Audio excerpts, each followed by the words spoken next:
ఇప్పుడు మేడం ఇప్పుడు వచ్చేవాడి పిల్లలంతా కూడా ఐటీలో ఉండేవాళ్ళు, లేడీస్ కూడా ఆల్కహాల్ స్మోకింగ్ చేసే పరిస్థితి ఉంది మేడం.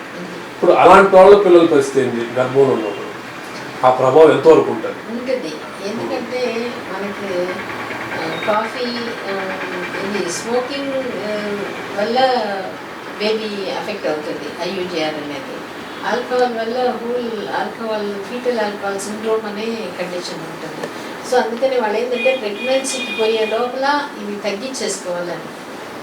ప్రెగ్నెన్సీలో ఒకవేళ పోయినారంటే వీలైనంత వరకు క్వాంటిటీ డ్రింక్ తగ్గించుకుంటేనే మనకి బేబీ బాగుంటుంది. లేకపోతే మాత్రం బేబీ గ్రోత్ అంటే మనకి చెప్పాలంటే ఐయూజీఆర్ కండిషన్ వస్తుంది. ఫీటల్ ఆల్కహాల్ సిండ్రోమ్ లో స్ట్రక్చరలీ ఫంక్షనల్లీ రెండు ఇదిగానే ఉంటుంది అనమాట. సో అందుకని అది అవాయిడ్ చేసుకోవడం బెటర్. ఇంకొక ఇంపార్టెంట్ థింగ్, ఇప్పుడు స్ట్రెస్ అని వచ్చినప్పుడు maternal stress is one of the important reasons for autism and ADHD. ఆ పిల్లలకి ఇప్పుడు ఎక్కువ ఉంది. మనకేంటంటే మనం బిడ్డ కావాలి, ఎందుకో అందరికీ చెప్పుకునేదానికి నాకు ఒక బిడ్డ ఉందని, ఆ బిడ్డ మీద ఫోకస్ పెట్టాలి అనేది మనకి ఏంటంటే కొంత టైం అయినా ఇచ్చేటట్టు నీకు క్వాలిటీ టైం. అందుకనే బేబీతో నీ బాండింగ్ బాగున్నప్పుడు కొంత టైం ఇచ్చినా కూడా ఆ బేబీతో నువ్వు బాండింగ్ బాగా చేసుకుంటే నీకు బేబీకి స్ట్రెస్ ఉండదు. మదర్ స్ట్రెస్ బేబీకి పోయినప్పుడు అప్పుడు ఏమవుతుంది, బేబీ అటువంటి బేబీస్ మదర్ స్ట్రెస్లో ఉన్నప్పుడు ఎక్కువ ఏడుస్తారు, ఫీడింగ్ సరిగ్గా తీసుకోరు, స్లీప్ సరిగ్గా ఉండదు. తర్వాత ఇంకా కొంచెం పోయే కొద్ది వాళ్ళకి లెర్నింగ్ డిఫికల్టీస్ ఉంటుంది. తర్వాత మెమరీ సరిగ్గా ఉండదు. when the children feel they are unwanted and rejected అట్లా ఉన్నప్పుడు గ్రోత్ కూడా వాళ్ళకి సరిగ్గా ఉండదు. హైపర్ యాక్టివ్ చిల్డ్రన్ అవుతారు, ఆటిజం ADHD ఉంటుంది. సో మదర్ స్ట్రెస్ లేకుండా మదర్ హ్యాపీగా ఉండి బేబీతో బాండింగ్ బాగున్నప్పుడు ఈ కండిషన్ అనేది చాలా తక్కువ. ఓకే మేడం, ఇప్పుడు ప్రెగ్నెన్సీ ఉన్నప్పుడు ఎలాంటి ఫుడ్ తీసుకోవాలి మేడం? హెల్తీ ఫుడ్ అంటే అంటే అందరూ మామూలు చెప్తుంటారు కదా, ఇది ఈ డ్రై ఫ్రూట్స్ తీసుకోండి అవి అట్టుంటుంటారు. మీరు ఒక డాక్టర్గా మీరే సజెషన్ చేస్తారు? నేను రెండే చెప్తాను. రెండు రకాలుగా ఇది చూసుకోవాలి. నువ్వు ఏం తింటున్నావు, ఎట్లా తింటున్నావు, ఏం తింటున్నావు అనేది ముఖ్యం. ఎట్లా తింటున్నావని ఇంకా ఎక్కువ ముఖ్యం. అంటే ఏం తింటున్నావంటే నీకు వీలైనంత వరకు ప్రోటీన్ ఫుడ్ 3 పూటలు వచ్చేటట్టు చూసుకో. అది vegetarian, non vegetarian. So non vegetarian అలవాటు ఉండేవాళ్ళు అది తీసుకుంటారు. అది కూడా కొంత తగ్గిస్తే మంచిది. ఎందుకంటే నాన్ వెజ్ ప్రోటీన్ అనేది డైజెషన్కి కొంచెం కష్టం. వెజిటేబుల్ ప్రోటీన్ అనేది మనకి మిల్క్, నట్స్, సీడ్స్, ఈ పప్పు ధాన్యాలు వాటిలో ఉంటుంది. సో అది 3 పూటల్లో వచ్చేటట్టు మనం చూసుకోవడం. అది తర్వాత ఫ్యాట్, న్యాచురల్ ఫ్యాట్ ఉండేటట్టు చూసుకోవడం. నెయ్యి వేసుకోవచ్చు, మిల్క్ తీసుకోవడం. మిల్క్లో కాల్షియం ఉంటుంది, ప్రోటీన్ ఉంటుంది. ఇది మనకి చూసుకోవడం. ఫోలిక్ యాసిడ్ వచ్చేటట్టు ముఖ్యంగా పాలకూరలో ఎక్కువ ఉంటుంది, కమలా పంటలో ఉంటుంది, పప్పు ధాన్యాల్లో ఉంటుంది.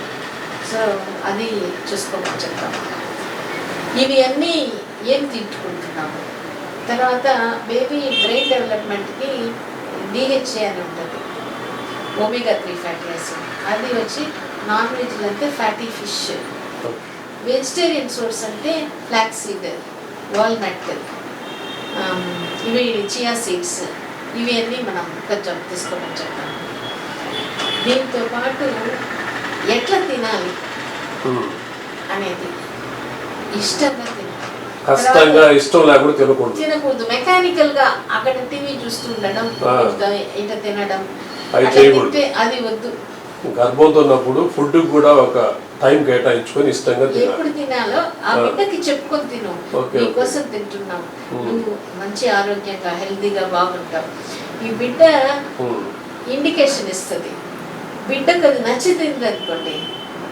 ఒక ఆమె అంటుంది కాంటినెంటల్ కాఫీ అంటే ఆమెకి ఇష్టం. ఆ కాఫీ ఆ స్మెల్ వచ్చేటప్పుడే మూమెంట్ స్టార్టింగ్ ఇక్కడ, అది తాగిన తర్వాత ఆ మూమెంట్. అంటే babies' 5 senses are attached, connected to the external world, to the 5 senses of the mother. అందుకనే ఇంకొక ఆమె అంటుంది ఇది ఫిష్ పులుసు చేసేటప్పుడే ఒక్క ముద్ద చేయగానే అది రిలాక్స్ అయిపోతుంది. అట్లనే సాంగ్ బేబీ యొక్క likes and dislikes through smell, తర్వాత ఈటింగ్, టేస్ట్, సాంగ్, ఎవరు మాట్లాడతారు ఏం మాట్లాడతారని. ఇప్పుడు డైట్లో ఇంకోటి ఏంటంటే ఇష్టంగా తినమంటాం. తర్వాత ఈ జంక్ ఫుడ్ తినకూడదా అంటే తగ్గించండి. తినేటప్పుడు అది కూడా ఇష్టంగా తినం, గిల్ట్తో తినబా, అది ఇంపార్టెంట్. అయ్యో నేను ఇది తినకూడదు, నేను తినేసేనే, అది వద్దు. నాకు ఇది ఇష్టం, తింటా కానీ కొద్దిగానే తింటా. దానికి నేను మజ్జిగ ఎక్కువ తీసుకుంటాను, కొంచెం నడుస్తాను ఎక్కువ. సో అప్పుడు నీకు ఆ గిల్ట్ ఉండదు. సో అందుకని ఏది తిన్నా. ఈ అభాషణలు ఎక్కువ సంఖ్యలో జరుగుతున్నాయి. అవును, దానికి కారణాలు ఏమంటారు? దేనివల్ల? ఎందుకంటే ఇమ్యూనిటీ తక్కువైపోయింది మోస్ట్లీ ఆఫ్టర్ కరోనా. ఎందుకంటే మేము దీని పెట్టినాం, ఎంతమందికి మంత్లీ అవుతుంది. ఆఫ్టర్ కరోనా ఎక్కువైపోయింది. ఎందుకంటే జనరల్ ఇమ్యూనిటీ తగ్గిపోయింది. అంటే ఎగ్ క్వాలిటీ ముఖ్యంగా క్వాలిటీ. దీంట్లో ఎగ్ క్వాలిటీ వచ్చేటప్పుడు 3 టైప్స్ వస్తుంది. ఎగ్ క్వాలిటీ సివియర్గా ఉందనుకో, ఎగ్గే సరిగ్గా ఫాలిక్యులర్ రాదు. సో అప్పుడు నీకు ప్రెగ్నెన్సీ రావడమే కష్టం. రెండోది ఉంది అనుకో, రెండవ స్టేజ్ అదేంటంటే ప్రెగ్నెన్సీ వస్తుంది, హార్ట్ బీటింగ్ రాకముందే ఆగిపోతుంది, లేదా హార్ట్ బీటింగ్ వస్తుంది, ఒక 3 months లోపల అబార్షన్ అయిపోతుంది. ఇంకొక మైల్డ్ వెరైటీ అదేంటంటే అంగవైకల్యం. సో అందుకనే ఈ మూడింటికి కారణం వచ్చేసి ఇమ్యూనిటీ. అందుకనే ఇమ్యూనిటీ ఉందంటే ఫస్ట్ టాక్సిన్స్ లోపల రాకుండా చూసుకోవడం, గుడ్ ఇది vegetable protein, good fat, iron బాగుండడం, మల్టీవిటమిన్ సప్లిమెంటేషన్, తర్వాత ఎక్సర్సైజ్, ఇవి బాగా ఉన్నప్పుడు ప్లస్ మెంటల్లీ కొంచెం రిలాక్స్డ్గా ఫ్రీగా ఉన్నప్పుడు ఇమ్యూనిటీ అనేది ఇంప్రూవ్ అవుతుంది. ప్లస్ ఇప్పుడు మనం కూడా సప్లిమెంట్ పెడతాం, వాళ్ళు తినడం వరకే సరిపోతుంది అనేది. ఈ సప్లిమెంట్ ఒక ఎగ్ డెవలప్ అవ్వాలంటే 3 months. ఏంటంటే ఇట్లా అబార్షన్లో ఉన్నప్పుడు 2-3 months పెట్టుకో, 6 months నువ్వు diet, exercise, husband and wife plus supplementation. ఇంకా వేరే టెస్ట్లు అన్నీ కూడా చేసుకో. సర్క్యులేషన్ ఇంప్రూవ్మెంట్లో ఏదైనా ప్రాబ్లం ఉందా, ఇమ్యూనిటీలో, తర్వాత ఇన్ఫెక్షన్ ఏమైనా ఉందా, షుగర్, థైరాయిడ్, ఇదన్నీ టెస్ట్ చేసుకొని దానికి ట్రీట్మెంట్ తీసుకుని. ఇప్పుడు ప్రెగ్నెన్సీలో ఉన్నప్పుడు డాక్టర్ గారిని ఎప్పుడు కలవాలి, ఏ మంత్లో కలవాలి? అంటే విలేజ్లో ఉంటారు, వాళ్ళు ఏమంటారంటే చాలా వరకు పెద్దోళ్ళ సలహా తీసుకొని 8th monthలోనో 6th monthలోనో పోదామో ఆగుతారు.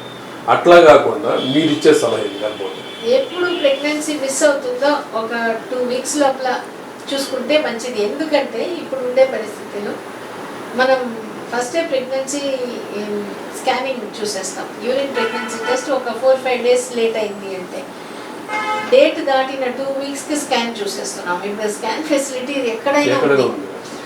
ఎందుకు స్కాన్ చూస్తామంటే హార్ట్ బీటింగ్ బాగుందా, ఫస్ట్ ప్రెగ్నెన్సీ యూట్రస్లో ఉందా, పక్కన ట్యూబ్లో ఉందా చెక్ చేయాలి. అవును, ట్యూబ్లో ఉంటే మాత్రం అది కొంచెం ప్రమాదం అయిపోతుంది. అది పెద్దగా అయ్యి రప్చర్ అయిపోతే అది సర్జరీకి పోతుంది, ఇదే బ్లడ్ అంతా పెట్టుకోవాల్సి వస్తుంది, అట్లా ఉంటుంది.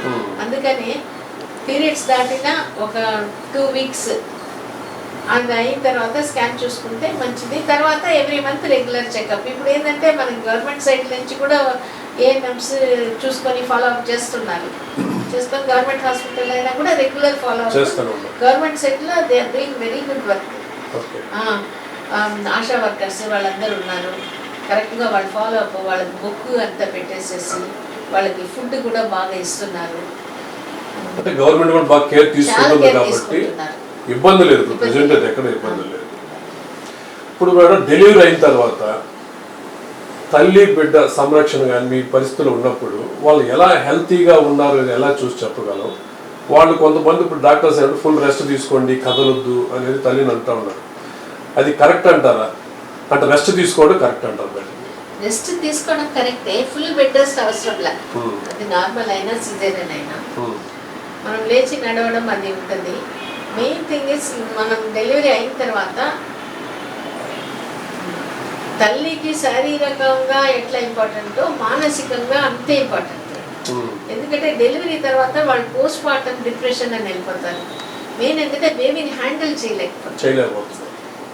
బేబీ ఫీడింగ్ బాగా తీసుకోవాలి, నిద్ర బాగోవాలి. అందుకనే మామూలుగా మనం 9th monthలో బేబీకి చెప్పేసేయమంటాం నువ్వు నా దగ్గర ఫీడింగ్ తీసుకోవాలి, నైట్ బాగా నిద్రపోవాలి, 11 to 5 వరకు నిద్రపోవాలి, డే టైం యాక్టివ్గా ఉండాలి.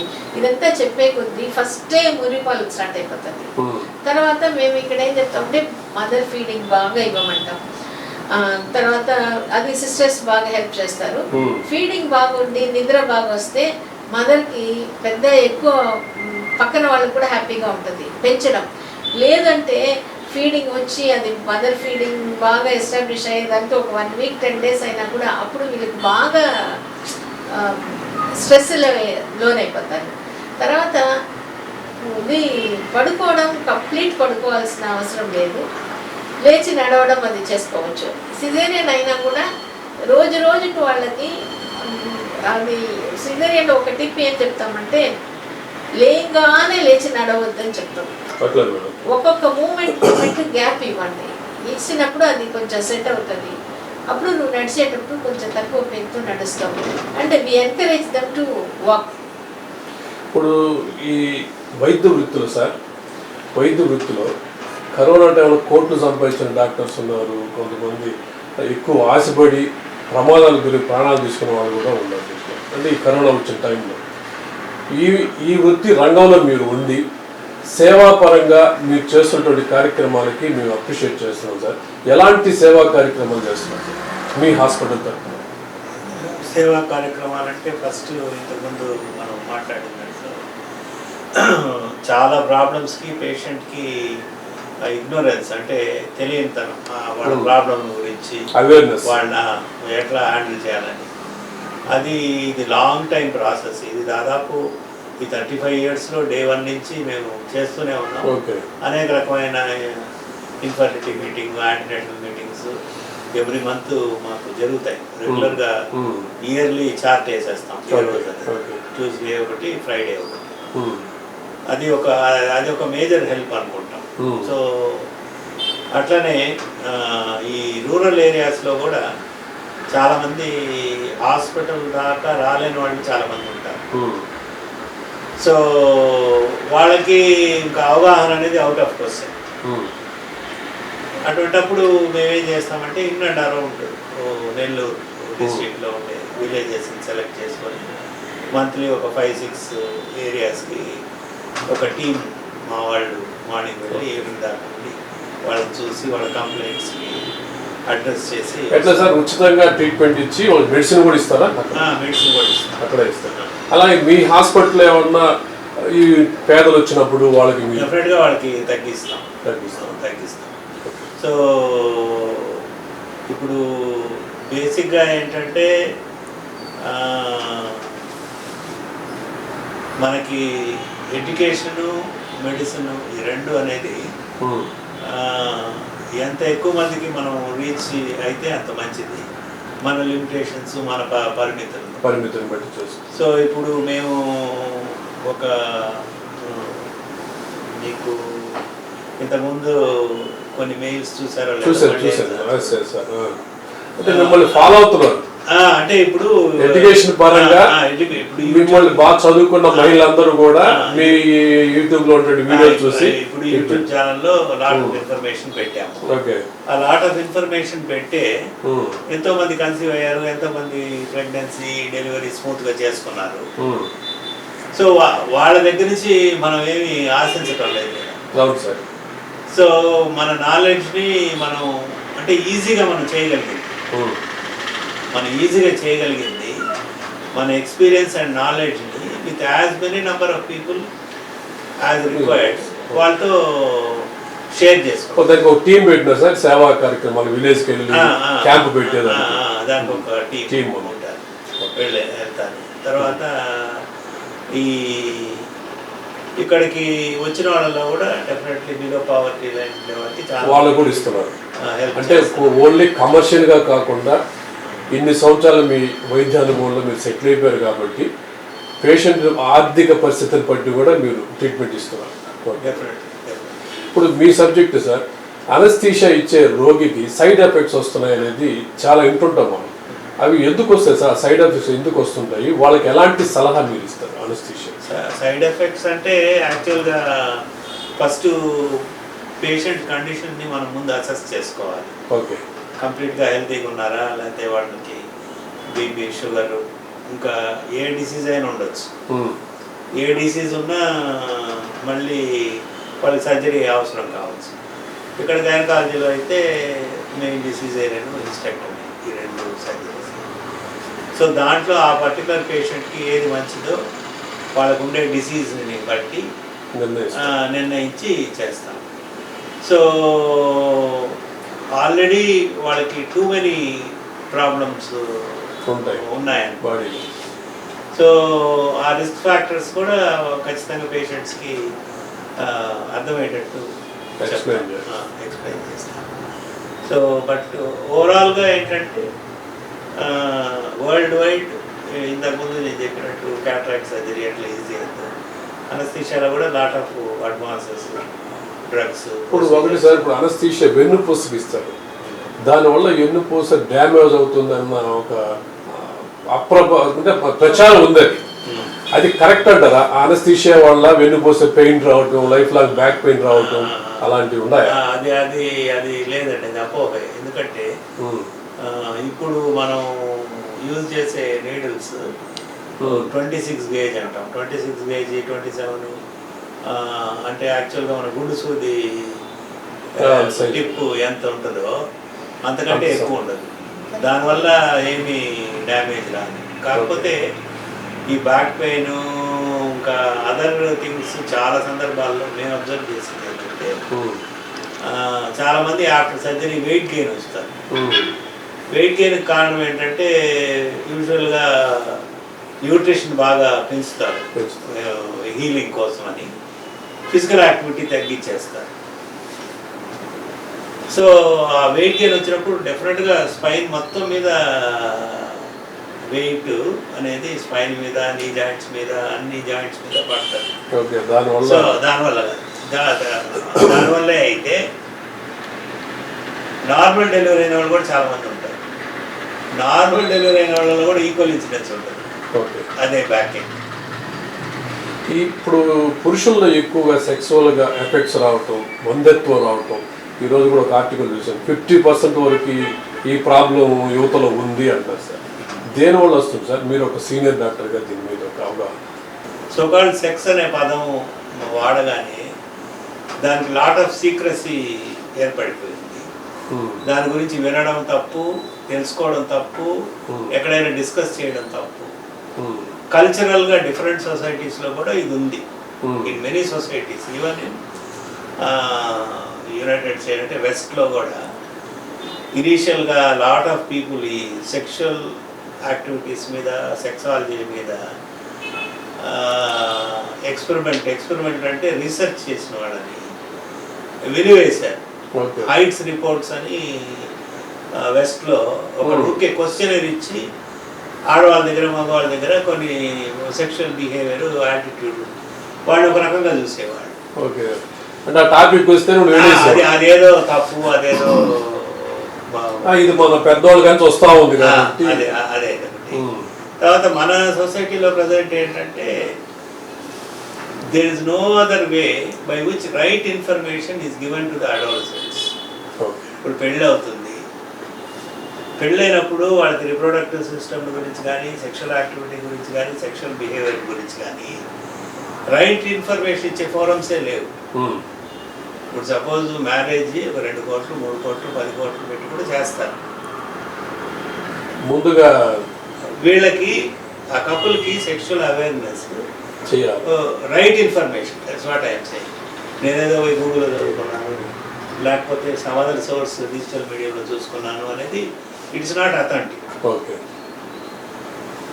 సో అది పోయి ఒక డాక్టర్ని మీట్ కావడం కానీ, సిగ్గుపడుతూ ముందు తెలుసుకోవడం కానీ ఇవన్నీ లేవు. ఎప్పుడైతే లేవో న్యాచురల్గా మిత్స్ అండ్ మిస్కన్సెప్షన్స్ చాలా ఉంటాయి. ఇప్పుడు మనం వాడే ఫుడ్ కానీ వాటి వల్ల కూడా వస్తుంది సార్. డెఫినెట్గా ఒకటి ఏంటంటే మేజర్గా స్ట్రెస్, ఒబిసిటీ, ఈ రెండు కూడా ఈ కౌంట్స్ని తగ్గిస్తాయి. తర్వాత లిబిడో, సెక్షువల్ డ్రైవ్ కూడా తగ్గిపోతుంది. తర్వాత ఈ మీరు అన్నారు కదా ఇంతకుముందు సాఫ్ట్వేర్ వాళ్ళు ఇట్లా. అవును. చాలా సందర్భాల్లో వాళ్ళు కపుల్స్ వచ్చినప్పుడు both are employed and they are working in different shifts also. కొన్ని సందర్భాల్లో మగవాళ్ళు కానీ ఆడవాళ్ళు కానీ ఎక్కువ మగవాళ్ళు కంటిన్యూస్గా 6 months 1 year నైట్ షిఫ్ట్ చేస్తుంటారు. సో యాక్చువల్గా ఏంటంటే సర్కేడియన్ రిథమ్ అని ఉంటుంది. ఇప్పుడు మార్నింగ్ లేగానే కార్టిసాల్ హార్మోన్ బాగా రిలీజ్ అవుతుంది, మనల్ని యాక్టివ్గా ఉంచుతుంది. నైట్కి రాగానే ఎందుకు నిద్ర వస్తుంది అంటే మెలటోనిన్ కొన్ని హార్మోన్స్, అది ఆల్రెడీ సైకిల్ సెట్. అది మనం ఏం చేస్తున్నాం ఇప్పుడు సైకిల్కి అగేన్స్ట్గా పోతాం, రివర్స్ వెళ్తాం. సో మ్యాక్సిమం రిపేర్ అనేది బాడీలో స్లీప్లో జరుగుతుంది. మనం కార్ అయినా ఏదైనా కొన్ని thousands of kilometers తిరిగిన తర్వాత దాన్ని అంతా మనం సర్వీస్ చేపిస్తాం. అట్లా అట్లా హ్యూమన్ మెషిన్కి ఎప్పుడు జరుగుతుందంటే స్లీప్లోనే జరుగుతుంది, లోపల అదే చేసుకుంటుంది న్యాచురల్గా ఆటో. సో దాన్ని మనం అలౌ చేయటం హెల్త్ డిస్టర్బ్ అవుతుంది. దాంట్లో లేడీస్ వల్ల కూడా ఒక డిసడ్వాంటేజ్, వాళ్ళు ఒక్కొక్కసారి వాళ్ళ భయంతో వాళ్ళు సరిగ్గా కోఆపరేట్ చేయరు. సో వాళ్ళకి పెయిన్ఫుల్గా ఉంటుంది అని కొంచెం చెప్పేస్తే ఈయన టెన్షన్ పడిపోతాడు. ఇంకొకటి ఏంటంటే వీళ్ళు వెంటనే డాక్టర్ దగ్గరికి రారు. అవేర్నెస్ అంతా ఒక సిగ్గు. అవును. ఇప్పుడు కొంతమందికి నేనేం చెప్తానంటే లేడీస్ పట్టి నీకు భయమే లేదు, నొప్పి లేదు, నేను లూబ్రికేషన్ పెట్టి నేను ఒక ఫింగర్ పెట్టి చూపిస్తాను చూడు అని ఆమెతో బాగా మాట్లాడి రిలాక్స్ చేసి ఆమెని ఆ పొజిషన్ బాగా తీసుకొని వచ్చి ఆమె ఫ్రీ అయినప్పుడు ఆమె భయం పోతుంది. సో ఇట్లా కొంచెం సజెషన్స్ ఇద్దరికి ఇప్పుడు చూడండి, మీరు డైరెక్ట్ కాంటాక్ట్ పోవకండి, కొంత ఆమెతో రిలాక్స్ చేసి ఇప్పుడు ఆమె భయపడుతుంది అనేది నువ్వు భయపడకూడదు, ఇవన్నీ వాళ్ళిద్దరు ఇన్హిబిషన్స్ పోతే సగం టైం దాంట్లోనే వాళ్ళు ఫ్రీ అయిపోతారు. సో కాబట్టి రైట్ ఇన్ఫర్మేషన్ తెలిసేదానికి ఛాన్సే లేదు. ఇప్పుడు మీరు సోషల్ సైన్స్ ఇట్లా ఎక్కడ చదువుకుంటున్నారు? తర్వాత అదే you get information from different sources, but అది అథెంటిక్గా కాదా తెలియదు. సో అప్పుడు ఇంకా ఎక్కువ ప్రాబ్లమ్స్లో ఫేస్ పడేదాన్ని. సింపుల్ క్వశ్చన్స్ కూడా వాళ్ళకి సతమతం అయిపోతుంటారు పేషెంట్ వచ్చిన. ఇప్పుడు ఫ్రీక్వెన్సీ ఆఫ్ సెక్షువల్ యాక్టివిటీ అనుకోండి, ఫర్ యంగ్స్టర్స్ ఎట్లా ఉండాలి అనేది ఒక్కొక్కరు ఒక్కొక్క రకంగా ఇమాజిన్ చేసుకోవచ్చు. హస్బెండ్ ఒక రకంగా అనుకోవచ్చు, వైఫ్ ఒక రకంగా అనుకోవచ్చు. మామూలుగా రొటీన్గా టెక్స్ట్ బుక్ ప్రకారం అయితే 2 to 3 times a week is a normal frequency for couple who are taking treatment for infertility. కొందరు వచ్చి హస్బెండ్స్ కంప్లైంట్ చేస్తారు, మా వైఫ్ చెప్తుంది సార్, ఆమె ఎవరో వాళ్ళ ఫ్రెండ్ని అడిగితే ఫ్రీక్వెన్సీ డైలీ ఉండాలి, లేకపోతే డైలీ ట్వైస్ ఉండాలి, ఇట్లా. That will put unnecessary pressure on the husband. ఇంకోటి ఏంటంటే మెన్కి ఉమెన్కి సెక్షువల్ బిహేవియర్లో డెఫినెట్ డిఫరెన్సెస్ కొన్ని ఉన్నాయి. మెన్లో ఒకసారి సెక్షువల్ యాక్టివిటీ అయిపోయి ఎజాక్యులేషన్ అయిపోయిన తర్వాత ఇమీడియట్గా ఎరెక్షన్ రాదు. Maybe it may be few hours to days depending upon age and other factors. దాన్ని రిఫ్రాక్టరీ పీరియడ్ అంటారు. విమెన్లో రిఫ్రాక్టరీ పీరియడ్ ఉండదు, వాళ్ళకు ఉండదు refractory period. They may be able to participate repeated. So ఇది రిఫ్రాక్టరీ పీరియడ్లో ఉన్న మ్యాన్ ఏమనుకుంటాడు, మళ్ళీ ఎలక్షన్ రాకపోతే ఇదేమన్నా తప్పో లేకపోతే ఏదో వాటితోనే ఎక్కువ ఉంది. తర్వాత ఇప్పుడు సపోజ్ వాళ్ళు సెక్షువల్ యాక్టివిటీలో పార్టిసిపేట్ చేసినప్పుడు ఒక 10 times పార్టిసిపేట్ చేస్తే ఒక 2-3 times కొంచెం సరిగ్గా ఎలక్షన్ రాకపోవచ్చు, తొందరగా పోవచ్చు. ఎరెక్టైల్ డిస్ఫంక్షన్ అంటారు. అది న్యాచురల్, అది తెలియదు. అప్పుడేమవుతుంది, హస్బెండ్కి తెలియదు, వైఫ్కి తెలియదు ఏది నార్మల్ అనేది. హస్బెండ్ నెక్స్ట్ సెక్షువల్ యాక్టివిటీలో అప్రోచ్ అయ్యేటప్పుడే వైఫ్ని తన మైండ్ అంతా ఉంటుందంటే ఈ యాక్టివిటీ దీని మీద అసలు ఉండదు, ఈసారి ఎలా జరుగుతుంది ప్రాపర్గా ఎలక్షన్ వస్తుందా లేదా, ఆ భయం వచ్చేస్తుంది బాడీలో. కోర్స్ జరుగుతుందా లేదా. ఇదే యాక్చువల్గా సెక్షువల్ యాక్టివిటీస్. యాక్చువల్గా brain is the supreme sexual organ. Okay, total control the body. ఇప్పుడు సపోజ్ మీరు హ్యాండ్ రైజ్ చేయండి, ఇది వాలంటరీ, నేను కమాండ్ ఇచ్చాను, మీరు చేశారు. అట్నే మగవాళ్ళని అందరినైనా కూర్చోబెట్టి మీరు ఎలక్షన్ చేయండి అంటే చేయలేరు. ఎందుకంటే ఆ డిజైర్ వచ్చినప్పుడే బ్రెయిన్ నుంచి సిగ్నల్ వస్తుంది, అక్కడి నుంచి చేంజెస్ వస్తాయి. సో ఇవన్నీ తెలియదు వాళ్ళకి. సపోజ్ ఇందాక మేడం చెప్పారు కదా, ఓవులేషన్లోనే సెక్షువల్ యాక్టివిటీ ఉంటే వస్తుంది అని. అది పార్షల్లీ ట్రూ అయినా వాళ్ళ శారీరక మానసిక పరిస్థితి ఆ రోజు ఎలా ఉందో మనకు తెలియదు. హస్బెండ్ వైఫ్ టూ టైర్డ్గా ఉన్నారు, మనసు బాగాలేదు. ఈ ప్రాసెస్ అంతా ఫంక్షన్ ఆఫ్ ద బ్రెయిన్ అక్కడి నుంచి రావాలి కదా, అదే డౌన్ అయ్యింది, అదే ఆఫ్ అనుకోండి. ఇంప్రాపర్గా జరిగితే ఇంకా అక్కడి నుంచి మళ్ళీ భయం. సో వీటిలో చిక్కుకొని పోతారు. And everything they try to treat only by medicine. ఈ ఫ్యాక్ట్స్ తెలుసుకొని మెడిసిన్ వల్ల దానికి ఉందంటారా, పరిష్కారం ఉందంటారా? కొంతవరకు. అంటే ఈ మధ్య ఒక ఆర్టికల్ నేను చూశాను, ఈ వయాగ్రా ఎక్కువ వాడు చనిపోయాడు, వాడు భయంతో ఉండలేనేమో అని చెప్పి ఎక్కువ డోసేజ్ తీసుకొని స్ట్రోక్ వచ్చి చచ్చిపోయాడు. యాక్చువల్గా వయాగ్రా ఫస్ట్ వచ్చినప్పుడు చాలా కాలం డ్రగ్కి అప్రూవల్ ఇవ్వలేదు. ఎందుకంటే they have found lot of deaths in the studies it's.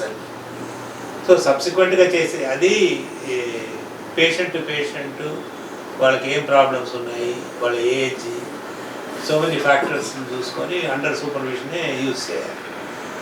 వాళ్ళకే వాళ్ళు తీసుకొని యూజ్ చేస్తే మీరు చెప్పినట్టు కెన్ బి సీరియస్. సో ఇవన్నీ ఏంటంటే ఇవన్నీ కూడా ఇన్ఫర్టిలిటీకి కంట్రిబ్యూట్ చేస్తాయి. చాలామంది చెప్పాను కదా, ఇద్దరు ఎంప్లాయిడ్ అయ్యి ఒకరు వేరే షిఫ్ట్ ఇంకోరు వేరే షిఫ్ట్ ఉంటారు. వాళ్ళు వచ్చి వాళ్ళు అడిగేటప్పుడు ఫ్రీక్వెన్సీ ఆఫ్ సెక్షువల్ యాక్టివిటీ ఎట్లా ఉంటుంది అన్నప్పుడే ఒక 1 minute సైలెన్స్ ఉంటుంది. అంటే మామూలుగా ఉండేవాడైతే న్యాచురల్ అట్లా చూసుకొని మంత్లీ ట్వైస్ అట్లా చెప్తారు. సో మన ప్రాబ్లం ఒక దగ్గర పెట్టుకొని ఇంకొక వేరే ట్రీట్ చేయడం వల్ల కూడా మనకి రిజల్ట్ రాదు. సో అందుకనే ఇన్ఫర్టిలిటీ ట్రీట్మెంట్ ఇచ్చేటప్పుడు ఫిజికల్గా చూడాలి, ఎమోషనల్గా చూడాలి, తర్వాత సైకలాజికల్గా ఎట్లా ఉన్నాడు చూడాలి, సెక్షువల్గా అదర్ ప్రాబ్లమ్స్ ఉన్నాయా లేవో చూడాలి. ప్లస్ ఇంటర్పర్సనల్ రిలేషన్షిప్స్ కూడా చాలా ఇంపార్టెంట్ చూసుకోవాలి. ఇంటర్పర్సనల్ రిలేషన్షిప్ ఎందుకు చెప్తున్నానంటే నవడేస్ విడిపోవడం చాలా ఈజీ, అంతే వెళ్ళిపోతున్నారు. సో అది ఏ ఫ్రివలస్ మీద అయినా కానీ ఇది ప్రెగ్నెన్సీ రావట్లేకపోతే నీ ప్రాబ్లమా నా ప్రాబ్లమా ఇటువంటి వీటన్నిటికీ ఇవన్నీ తెలిసి తెలియకుండా వాళ్ళే ఇమాజిన్ చేసుకొని ఈ ప్రాబ్లం నా ప్రాబ్లం అని బ్లేమ్ చేసుకున్నప్పుడు ఫ్యామిలీ లైఫ్ సరిగ్గా జరగట్లేదు. అది కూడా ఒక కాదు. అన్యోన్యంగా ఉండాలి, ఒకరొకరు ఓపెన్ గా మాట్లాడుకోవాలి. అది ఒకటి. పేరెంట్స్ కూడా లాట్ ఆఫ్ అండర్స్టాండింగ్. ఎలాంటి ప్రెగ్నెన్సీ వాళ్ళకి ఎలాంటి కేర్, మీరు వచ్చిన పేషెంట్లకి ఎలాంటి కేర్ తీసుకుంటారు, వాళ్ళ జాగ్రత్త ప్రెగ్నెన్సీ మీద అంటే మరి డిఫరెంట్ మేడం మీరు తీసుకునేది? అంటే మామూలుగా రొటీన్గా చేసేది టెస్ట్లు, ట్రీట్మెంట్ అది పెట్టేస్తాము. అంటే ఈ డాక్టర్ బేబీ గురించి జనరల్గా తీసుకోవాల్సిన జాగ్రత్తలు చెప్పేస్తాం, ఏ ట్రైమిస్టర్కి ఆ ట్రైమిస్టర్. సో ఏమేమి డైట్ తీసుకోవాలి అని చెప్తాము. సో ఎక్సర్సైజ్ మామూలుగా రొటీన్గా ఏం చేయాలి, డెలివరీ ఎక్సర్సైజ్ 9th month బిగినింగ్లో చెప్తాం. పర్ డే మనకు ఎన్ని డెలివరీ అవుతాయి మేడం మన హాస్పిటల్? మంత్లీ ఒక 30-40. అంటే వాళ్ళకి అన్ని ఫెసిలిటీలు మన ఇక్కడ హాస్పిటల్లో కనిపిస్తాయి. మీరేం చెప్తారు మేడం మీ పేషెంట్లకు కానీ ఇప్పుడు మన చూసేవాళ్ళకి కానీ ప్రేక్షకులకు కానీ ఎలాంటి సలహాలు ఇస్తారు? ఈ గర్భాధారణకు కానీ గర్భంతో ఉన్నప్పుడు తీసుకోవాల్సినవి కానీ అదే ఎక్కడ ట్రీట్మెంట్ తీసుకున్నా కూడా ఫస్ట్ ఈ ప్రెగ్నెన్సీ అనేది ఒక డిజీజ్ అని అనుకోవద్దు. Just because we're going to hospital. ఈ ప్రెగ్నెన్సీ అనేది మనిషి పుట్టినప్పటి నుంచి వస్తూనే ఉండేదే. మనం ఇప్పుడు మనం కేర్ తీసుకుంటున్నాం, అది మంచిది. కానీ శారీరకంగా మనం తీసుకోవాల్సింది ఎంత ఉన్నప్పటికీ మెంటల్గా అమ్మ ప్రశాంతంగా ఉండాలి, తల్లి ప్రశాంతంగా ఉండాలి. Mother should communicate her love to the baby. అది నువ్వు మనసులో చెప్పుకో, గట్టిగా చెప్పుకో, పాటలు పాడుకో, స్టోరీస్ చెప్పుకో, బేబీని తడిమి అది చెప్పు. ద హోల్ ఫ్యామిలీ కూడా మాట్లాడచ్చు. So mother should be peaceful, mother should communicate her love to the baby and positive birth experience ఉండాలి. అంటే అది నార్మల్ అయినా సిజేరియన్ అయినా అది హ్యాపీగా తీసుకోవడం, హ్యాపీగా ఉండడం. అది ఉన్నప్పుడు దీనివల్లనే the mother will be contributing immensely to the emotional, intellectual and physical growth of the baby for the lifetime. ఇది కానీ బాగా ఆ మదర్ కమ్యూనికేటింగ్ లవ్నే మనం టాక్ టు బేబీ అని చెప్తాం. ఆ టెక్నిక్ అదే మీరు అదే ప్రత్యేకించి ఏం చేస్తారంటే మేము మొదటి నుంచి ఎంకరేజ్ చేస్తాం బేబీతో కమ్యూనికేట్ చేయండి, మీరు చెప్పినట్లుగా ఫస్ట్ మాట్లాడుతూ ఉండడమే. సార్ మీ దాంపత్య జీవితం 35 సంవత్సరాలుగా వైద్య వృత్తిలో ఉంటూ మీ మ్యారేజ్ ఎన్ని సంవత్సరాలు సార్? 82లో మ్యారేజ్ అయింది. ఇన్ని సంవత్సరాలు మీరు ఎలా కోఆర్డినేషన్ ఇద్దరు కలిసి ఇంత బిజీ లైఫ్లో ఎట్లా ఉన్నారు?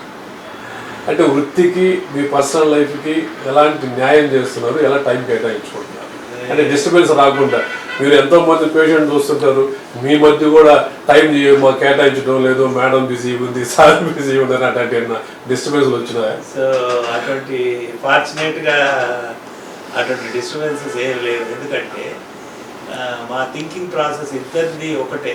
ఓకే, ఇప్పుడు సపోజ్ పేషెంట్కి ఎడ్యుకేషన్ చేయాలి, సర్వీస్ చేయాలి అని ఒకరి ఆలోచన ఉంటుంది. ఓకే, దానికంతా చాలా డబ్బు ఖర్చు అవుతుంది. ఇప్పుడు క్యాంప్లే అనుకోండి, మా వాళ్ళు ఒక వెహికల్లో పోవాలి, అంతమందిని ఎంప్లాయ్ చేయాలి, తర్వాత అక్కడ ఫ్రీగా ఇవ్వాలి మెడిసిన్స్, తర్వాత మనకి దాని నుంచి ఏమి రాదు కదా, అంతే పోతాం మనం మనస్తృప్తిగా చేసి వస్తాం అనేది ఒకరి భావన ఉంటుంది అనుకోండి. ఇంకా అనవసరమైన ఖర్చు దేనికైనా ఇంకోరు అనుకున్నారు అనుకోండి, అప్పుడే ప్రాబ్లం వస్తుంది. అటువంటి ఇద్దరిది అదే ఆలోచన కాబట్టి మాకు డిస్టర్బెన్స్ అనేది లేదు లైఫ్లో. And most of the time ఒక మాట చెప్పాలి అని అంటే పైన ఇల్లు కాబట్టి ఇల్లు, హాస్పిటల్, అంతే లైఫ్. పిల్లలు సార్, మీ పిల్లలు ఏం చదువుతుంది మేడం? ఒక పాప. ఒకే పాప. ఏం చదువుతుంది మేడం? తను కూడా గైనకాలజిస్ట్, చెన్నైలో చేస్తున్నారు. తను అక్కడ జాబ్ చేసుకుంటూ వాళ్ళ హస్బెండ్ కూడా అక్కడే. ఆమెకి ఒక పాప. ఏ హాస్పిటల్ మేడం? పేరే ఉంది హాస్పిటల్ చెన్నైలో. Apollo hospital. అపోలో హాస్పిటల్లో చేస్తున్నారు. అంటే మీకు వారసురాలు పాపే, పాప. రేపు హాస్పిటల్ బాధ్యత చూసుకోవాల్సింది ఆమె. అంతే కదా, షీ ట్రైనింగ్. తర్వాత మీరు సార్ ఇది అన్నట్టు సార్ మామూలుగా ఫైనాన్షియల్గా పెద్ద ఫోకస్ లేదు ఇద్దరికి. అంటే ఒకటేంటంటే ఇంకొక మాట కూడా వి డోంట్ అంటే in the family or outside the family we don't compare with others. ఎప్పుడు ఎక్కువ పెయిన్ ఉంటుందంటే మనం కంపేర్ చేసుకుంటూ ఉంటే ఎదుటి జీవితం మీద మనం ఫోకస్ పెట్టినప్పుడు మనకి పెయిన్ ఉంటుంది. ఒకటి కంపారిజన్లో కూడా ఏ విషయంలో కూడా సొసైటీలో కంపారిజన్. ఇప్పుడు మనం ఇద్దరం ఒకటేసారి లైఫ్ స్టార్ట్ చేస్తాము, 20 years తర్వాత వాళ్ళు ఎక్కడో ఉండొచ్చు, పవర్లో కానీ ఆర్థికమైన పరిస్థితుల్లో కానీ ఇంకెక్కడైనా. అరే వాళ్ళలాగా లేదు అట్లా పోల్చుకోకూడదు ఎప్పుడు. నేను ఒకటే చెప్తాను మా వాళ్ళకి కూడా, ఎవరైనా స్టాఫ్ కూడా, there are so many people రోడ్లో నడిచేటప్పుడు ప్లాట్ఫామ్లో కానీ ఎక్కడ చాలా మంది చూస్తున్నారు కదా, our life is far superior. మన జీవితం మనకి మనమే కింగ్ అనుకోవాలి. తినడానికి ఉంది, ఇల్లు ఉంది, చూడడానికి పేషెంట్లు ఉన్నారు. మనం ఏదో చేసినందుకు వాడి కృతజ్ఞతా భావంతో ప్రేమ చూపించినప్పుడు అదే మనకు సంతోషం. ఎంతసేపటికి మనకంటే వాళ్ళు ఇక్కడ ఉన్నారే ఇంకా ఒక ఆ స్థాయికి మనం రీచ్ అవుతాం అనుకోండి, అక్కడైనా మనం గమని ఉంటామా? ఆశ ఆగదు కదా, ఇంకా ఇంకా పైకి పోవాలంటే ఇంకా నెక్స్ట్ ఏది అంటే అది అట్లనే ఉండాలని కాదు, వీఆర్ కంటెంటెడ్. ఓకే. మీది అరేంజ్ మ్యారేజా love marriage madam? Arrange marriage. అంటే మేడం చెన్నై కదా, మీరు నెల్లూరు కదా? బంధువులే అవుతారు, వీళ్ళ ఫ్యామిలీ ఇక్కడ సెటిల్ అయిపోతారు, సెటిల్ అయిపోయినారు లాంగ్ టైం బ్యాక్. వైద్య వృత్తిలో మీరిద్దరు ఇన్ని సంవత్సరాలు సేవ చేశారు కదా మేడం, మీకు ఏమన్నా ప్రశంసలు గవర్నమెంట్ నుంచి కానీ లోకల్గా ఏమైనా ఉన్నాయా? అలాంటి మాకేం వద్దు అనుకున్నారు? మేము జనరల్గా మొదటి నుంచి కూడా మా వర్క్ మీద ఫోకస్ ఉండింది. తర్వాత ఎక్కువ బయట ప్రపంచంతో చాలా తక్కువ టచ్. మా టచ్ అంతా ఏంటంటే పేషెంట్, హాస్పిటల్, మా స్టాఫ్. పేరు కూడా చూస్తేనే మీలో ఒక తెలియని ప్రేమానుబంధాలు మీలో ఉన్నాయని చూస్తాయి. ఆండాల్, భాస్కర్, లక్ష్మి ముగ్గురు ఇప్పుడంతా పెట్టేవాళ్ళంతా కొత్త కొత్త పేర్లు పెట్టుకుంటా, టెక్నాలజీ పెరిగింది కాబట్టి షార్ట్ కట్లో పెట్టుకుంటున్నారు. మీరు పాత పద్ధతిలో భార్యాభర్త, తల్లి పేరు పెట్టుకొని అక్కడే ఒక ఆప్యాయత, అనుబంధాన్ని ఆ పేరులో చూపిస్తున్నారు. అలా అలా ఉంది కాబట్టి ఆండాల్ భాస్కర్ అనేది ఎంత నోటెడ్ అంటే జనాల్లో ఈరోజు మీరుకున్న మేము చిన్నప్పటి నుంచి చిన్న ఒక ఇంటితో స్టార్ట్ అయినటువంటి హాస్పిటల్ ఈరోజు పెద్ద కార్పొరేట్ స్థాయికి వెళ్ళి ఎంతో మందికి సేవ చేసినటువంటి మీరు ఎలా ఉంది సార్? మీ జీవితంలో మీకు ఎలా అనిపిస్తుంది? హ్యాపీగా ఉందా ఇంత సేవ చేసాం కదా? It is definitely. కొన్నిసార్లు ఇవన్నీ డిబేట్స్ వస్తుంటాయి మాలో కూడా. Looking back we have done the best. మన ప్రొఫెషన్కి మనం న్యాయం చేసాము. తర్వాత నేనే కాదు, నాతో వర్క్ చేసే వాళ్ళందరినీ కూడా రీజనబుల్గా మనం ఎలా ఆలోచిస్తున్నామో అలాగే ఆలోచించే విధంగా తయారు చేయగలిగాం. That was the most difficult part. అంటే చిన్న చిన్న విషయాలు వాళ్ళు కూడా మా దగ్గర ఉండే స్టాఫ్ కూడా ఎవరి దగ్గర ఏమి ఆశించరు. చెప్పారు సార్ నాకు కూడా. మేము పర్మనెంట్ కూడా స్టాఫ్ కాదు, కుటుంబ సభ్యులు లాగా ఉన్నారు. మేము ఒక్కొక్కరు 18 సంవత్సరాలు, 20 సంవత్సరాలు, 10 సంవత్సరాల నుంచి కూడా ఇక్కడే ఉన్నాం చెప్పాను. అంటే మీ కాడ ఉన్నటువంటి అదే చెప్పాను కదా, ఆ ప్రేమ అభిమానాలు వాళ్ళు కూడా షేర్ చేసుకుంటున్నారు. ఇక్కడికి వచ్చే పేషెంట్లకు కూడా అలాంటి ట్రీట్మెంట్ రావటం వల్ల ఎంతో మందికి ఫ్రీ డెలివరీలు, వాళ్ళు హెల్తీగా ఉన్నారని కూడా మేము బయట ఉంటాం. అదే ఇది ఒక్కటి మాత్రం మా లైఫ్ గోల్ ఏంటంటే, ప్రతి ప్రెగ్నెంట్ మదర్కి నేను ఒక మంచి బిడ్డకి జన్మనివ్వడానికి నాలో శక్తి ఉంది. నేను ఎలా అనుకుంటే అలా నా బేబీ ఉంటుంది. ఎందుకంటే సో మెనీ టైమ్స్ కొన్నిసార్లు మెయిల్స్ వస్తుంటాయి, ఫోన్ కాల్స్ వస్తుంటాయి. ఒక లాస్ట్ మంతే అనుకుంటాను ఒక ఫోటో పెట్టున్నారు మా వాళ్ళు సెల్ ఫోన్కి, డెలివరీ అయిన బేబీ. ఆ అమ్మాయి ఏంటంటే హైదరాబాద్లో నాకు బాగా డెలివరీ అయింది, నార్మల్ డెలివరీ అయింది. నేను మేడం గారి బుక్ చదివాను. గవర్నమెంట్ హాస్పిటల్కి పోయి ఎన్ని బుక్స్ రాసి సార్? ఒక్క బుక్ అయినా ఇంకోటి వచ్చింది. ఓకే, ఇదే ఈరోజు అందరికి ఉపయోగపడతాం, మదర్స్ అందరికి కూడా. సో అది ఒకటి మనం చేయగలిగితే, ఇప్పుడు ఎవరికైనా కానీ బిడ్డ అనేది వందల వేల కోట్లతో విలువ కట్టలేని ఆనందాన్ని ఇవ్వగలిగింది ఏ ఫ్యామిలీకైనా. అంతే కదా సార్. ఇప్పుడు బ్రహ్మ తలరాసి జీవం పోసారంటే మీరు పునర్జన్మ భూమి మీద మీరు కానీ మేడం గారు ఇస్తున్నారంటే, మీరు కూడా ఏదో పుస్తకంలో చూశాను 10,000 దేవుళ్ళని చూశానంటే నేను దేవుళ్ళని చూశారు ఏంది అనుకున్నాను. పసిబిడ్డల్ని దేవుళ్ళతో భావించారు కాబట్టి దేవుళ్ళని చూశారని మేడం గారు. సో అదే ఎవరింటైనా మరి ఎస్పెషల్లీ చిన్న బిడ్డలు ఒక 1 year 2 years పెరిగేదాకా దేవుడితో సమానం. ఆ కుటుంబం అంతా ఆనందాన్ని వాళ్ళు చేసే పనులు, వాళ్ళు బిహేవ్ చేసేది. ఈ వృత్తిలో మీరు ఎప్పుడైనా బాధపడ్డారు మేడం? అసలు ఎందుకు వచ్చాయి ఈ వృత్తికి అనే సంఘటన మీకు తగిలింది ఎక్కడైనా ఇన్ని సంవత్సరాల అనుభవంలో? ఉంటుంది. ఎందుకంటే అంటే ఎప్పుడైనా ప్రాబ్లం వచ్చినప్పుడు మనం పర్సనల్ లైఫ్ కోల్పోయామని అట్లా పర్సనల్ లైఫ్ కోల్పోయినాము అనేది ఎప్పుడు అనుకోలే. కానీ ఎందుకంటే ఒకటి సార్ ఎప్పుడు కూడా బయటకంటూ పోయింది లేదు. మేము పోతే పెళ్ళిళ్ళు లేదా ఏదైనా కాన్ఫరెన్స్ ఇంటి ఫంక్షన్ అంతే తప్పితే విడిగా పోయేది లేదు. ఎందుకంటే సార్కి హాస్పిటల్ వదిలిపోవడం ఇది ఉండదు. నాకు అది అలవాటు అయిపోయింది.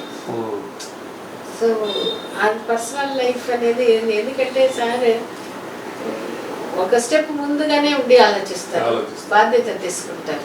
అందువల్ల మీరు ఫ్రీగా వైద్యం ఉంటే మీరు ఫ్రీగా అడగలిగారు. ఇంకోటి కూడా ఏంటంటే మీరు అడుగుతున్నారు కదా, ఇప్పుడు మనం అందరం పుట్టాము, తర్వాత ఒక రోజు ఎవరో ఒకరు వెళ్ళాలి. But when we leave what is that we have left behind. ఎందుకని ఈ యూట్యూబ్ల గురించి కానీ ఈ బుక్కుల గురించి కానీ ఎందుకు అంత ఆనందం అనిపిస్తుంది అంటే, ఎన్ని చేస్తున్నా మనం లేనప్పుడు కూడా మనం వదిలిపెట్టిపోయింది సొసైటీకి అది మన జ్ఞాపకాలుగా ఉండిపోతుంది. జ్ఞాపకాలుగా ఉంటుంది. ఆ నాలెడ్జ్ ఇప్పుడు నేను ఇవన్నీ నేర్చుకోవడానికి ఎన్నో సంవత్సరాలు కష్టపడ్డాను. అంతే మళ్ళీ ఇంకోటి నేర్చుకోవాలంటే నాలాగే మొదలుపెట్టి చేయాలి. సో ఇప్పుడు నేను ఎక్కడి నుంచి చేశానో అక్కడి నుంచి వాడు చేసుకోవచ్చు. అంతే, వాళ్ళకి శ్రమ తగ్గదు, ఒక ఐడియా. సో మనం ఏమి సాధించాము అని వెనక్కి తిరిగి చూసుకున్నప్పుడు అన్ని రకాల్లో ముందుకు పోవచ్చు, లాట్ ఆఫ్ మనీ సంపాదించవచ్చు, ఏదైనా చేయొచ్చు. But what you have left behind legacy అన్నప్పుడు నాలెడ్జ్ అండ్ విజ్డమ్ని ఎక్కడో దగ్గర. అందుకనే యూట్యూబ్ అనేది ఎందుకు వెరీ పర్టికులర్ అంటే మాకు తెలిసిందంతా ఎక్కడో దగ్గర రికార్డ్ మీ సర్వీస్ అంతా అక్కడ సేవ్ ఉంటుంది. ఉంటే అది నెక్స్ట్ వచ్చే డాక్టర్స్ కావచ్చు, పేషెంట్స్ కావచ్చు, ఎవరికైనా ఉపయోగం. సార్ ఇంకేమైనా మీ బ్రాంచెస్ ఏమైనా ఉన్నాయా? ఎక్కడ మీ పేరు వాడుకుంటుంటారు కదా, మీ బ్రాంచెస్ కానీ ఎవరు లేరు? బ్రాంచెస్ ఒకే ఒక హాస్పిటల్. చాలా మంది అడుగుతుంటారు బ్రాంచెస్ అని. కానీ అది ఇప్పుడు దాని ఏమంటారంటే ఏదో ట్రైనింగ్ చేసి వదిలిపెట్టేది కాదు. ఆ పర్టికులర్ పర్సన్ ఇప్పుడు మాలాగే ఉంటే తప్పితే మాలాగా ఆలోచించలేడు అక్కడ. అంతే కదా. మిగతా పనుల్లో అయితే సరే ఒకరిని ఎంప్లాయ్ చేసాము, వాడికి నువ్వు ఇటు చెయ్యి అని చెప్పేసి వదిలిపెట్టేసేది అయితే వేరే. కానీ థాట్ ప్రాసెస్ అది అందరికి ఉండాలంటే కష్టం కదా. అయితే నాకు ఒక కోరిక ఏంటంటే ఒక బర్త్ విలేజ్ అని పెట్టాలి. మీ అంబిషన్, లైఫ్ జీవిత ఒక అంటే నాకు ఎప్పుడు అవుతుందో తెలియదు, ఎవరికి జరుగుతుందో తెలియదు, కానీ అట్లా ఉండాలి. ఒక మంచి న్యాచురల్గా ఉండే వాతావరణంలో కొన్ని ప్లేసెస్లో ప్రెగ్నెన్సీ తల్లులు కానీ వీలైతే 9 months అక్కడే ఉండేటట్టుగా. ఇప్పుడు కేరళలో కొన్ని దగ్గర పెట్టారు కదా సార్, ఈ పంచకర్మ అని వాళ్ళ ట్రీట్మెంట్ 1 month 2 months అక్కడే. అలాగా మీరు ఈ ప్రెగ్నెన్సీ లేడీస్ కోసం అంటే వాళ్ళు అక్కడే మంచి ఫుడ్, తర్వాత వాళ్ళు మంచిగా వాతావరణం ఇది చేయడం, తర్వాత ఉపన్యాసం చెప్పడం, మంచి లెక్చర్స్, మ్యూజిక్, వాళ్ళు ఇటువంటి దగ్గర ఉండేవాళ్ళు అట్లే ఉండని. తర్వాత ఒక వీకెండ్ వచ్చి ఉంటాము, లేదంటే కొన్ని రోజులు వచ్చి ఉంటాము. ఇవి అన్నీ ఇదంతా ఏంటంటే డబ్బులు ఉండే వాళ్ళకి ఉండాలి, పేదవాళ్ళకైనా ఉండాలి. దాంట్లో మనం కూడా సేవాతత్వంతో ఉండాలి. అదే ఇప్పుడు అట్లాంటి వాళ్ళనే ఉండాలి అక్కడ ఉండేవాళ్ళు. ఇప్పుడు ఒక్కొక్కరు ఇప్పుడు మ్యూజిక్ చెప్పేవాళ్ళు మ్యూజిక్ చెప్పిస్తారు, ఈ స్టోరీస్ బాగా చెప్పాలి అట్లా. సో మెడిటేషన్ చేసేవాళ్ళు మెడిటేషన్, వాళ్ళకి ఎట్లా ఫ్రీగా ఉంటుందో అట్లా ఆ వాతావరణంలో ఆ బిడ్డలు వచ్చితే కాన్సెప్ట్ మీరు పెడితే అది వరల్డ్ వైడ్ కూడా ప్రపంచవ్యాప్తంగా కూడా మిమ్మల్ని అనుసరించే పరిస్థితి వస్తుంది సార్. మంచి కాన్సెప్ట్ అది. ఎందుకంటే అటువంటి బిడ్డలు ఆ వాతావరణం వచ్చేస్తే బయట పోతే ఇంకా తర్వాత వాళ్ళు తల్లి బిడ్డలు ఇద్దరు. సో అట్లాంటి వాతావరణం అంటే ఇప్పుడు మనకి మంచి కాన్సెప్ట్ మీ మైండ్ లో ఉంది. సార్ గారి ఆచరణలో పెడితే చేయగలరు. సార్ అయితే చేయగలరు. మినిమం దీనికి ఒక 10-20 ఎకరాలు కావాలి, రూమ్స్ కావాలి, వాళ్ళందరికీ ఉండేదానికి అక్కడ భార్య భర్త ఇద్దరు ఉండేదానికి ఉండాలి, ఫుడ్ ఇవన్నీ కూడా ఆ కాన్సెప్ట్ పెట్టుకోగలిగితే ఈ 9 నెలల్లో మంచి సంతతిని మనం ప్రపంచానికి అందిస్తాం. అది ఎవరైనా బాగా పూనుకొని మంచి మంచి వాళ్ళు చాలా మంది కలిస్తేనే జరుగుతుంది.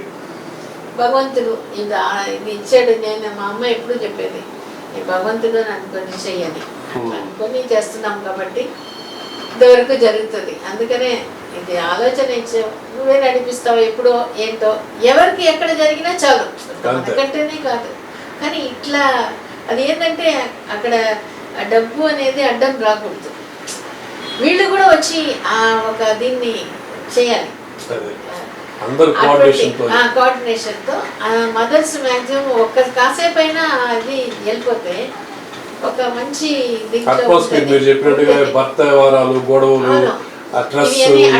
ఉండే వాళ్ళు వచ్చి ఉండిపోయి కొన్ని రోజులు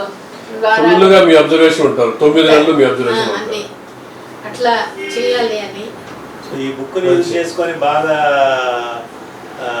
బేబీతో ఎక్సలెంట్ గా కమ్యూనికేట్ చేసి వాళ్ళ ఫీడ్బ్యాక్స్ అన్నీ ఉన్నాయి, వాళ్ళ పిల్లలు ఎలా ఉన్నారు ఇప్పుడు అనేది చూస్తే అది మనకి ఎంత ఆనందంగా ఉంటుందో. ఎందుకంటే బిడ్డలు పెరిగేటప్పుడు తల్లిదండ్రులు మాట వింటా, మంచిగా ఉంటా, మంచి ఆలోచనలతో ఉంటా ఉన్నప్పుడు, ఇప్పుడు ఈ కాలంలో మేజర్ ప్రాబ్లం ఏంటంటే జనరల్గా వచ్చిన చేంజ్ అనుకోండి, ఒక స్టేజ్ తర్వాత అసలు పిల్లలు ఎవరు తల్లిదండ్రులు మాటలు లేదు, ఎడ్యుకేషన్ లో డ్రగ్స్ స్టార్ట్ అయిపోతుంది, అది ప్రాబ్లం. అది అన్ని రకాలుగా అయిపోతుంది.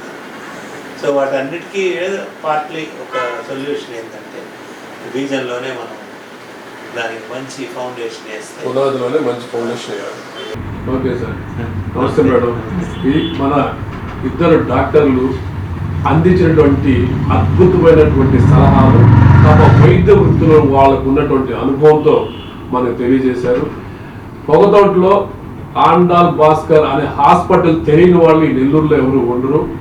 వాళ్ళు తమ సమయాన్ని ఈరోజు ఇంత కేటాయించి మంచి సమాజాన్ని తయారు చేయాలి, మంచి ఆరోగ్యంగా ఉన్నటువంటి పిల్లల్ని సమాజానికి అందించాలన్నటువంటి ఒక సంకల్పంతో ఈరోజు మనకి తెలియజేశారు. ఈ సెషన్స్ వాళ్ళు ఇచ్చిన సూచనలు ఖచ్చితంగా పాటించాలి. ఎవరికైనా అనుమానాలున్నా, ఈ గర్భస్థ విషయాల్లో సందేహాలున్నా డాక్టర్ గారిని వాళ్ళ హాస్పిటల్కి వచ్చి సందర్శించవచ్చు. అలాగే వాళ్ళకి యూట్యూబ్ మెయిల్స్ ఉన్నాయి, అవి కూడా మీరు వినియోగించుకొని సలహా తీసుకోవచ్చు.